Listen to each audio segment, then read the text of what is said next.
Okay, అయిపోయింది మనది. చాలా మీ ఆరోగ్యానికి చాలా మంచిది. నేనే ఎందుకు చెప్తున్నానో తెలుసా, మా అమ్మకి ఫిట్స్ ఉంది. మా అమ్మకి ఫిట్స్ ఉంటే నేను ఈ రాగి జావ అనేది పెట్టాను అమ్మని. అంటే ఫిట్స్ ఎలా వచ్చిందంటే, అమ్మ లావు, ఫిట్స్ ఎప్పటిలోనే ఉంది, అమ్మ కొంచెం లావు అయింది, చప్పి అయింది ఇట్లా. అయితే ఏదైనా ఫిట్స్ వచ్చినప్పుడు ఎక్కడైనా పడిపోయింది అనుకోండి, మొన్న చెయ్యి ఇరిగిపోయింది, ఇట్లా ఇక్కడ ఉన్నది ఇలా ఇరిగిపోయింది, ఒకసారి కాలు ఇరిగిపోయింది. ఇట్లా కాదు, వేడి తగ్గించాలి, బోన్స్లో బలం లేనప్పుడు మనకి అదే జరుగుతుంది.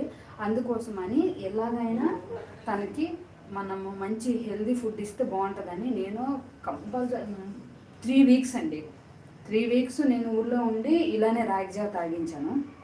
అయితే అన్నం కూడా తినిపెట్టేదాన్ని రాగి జావ తాగిన తర్వాత ఒక 2 అవర్స్ తర్వాత.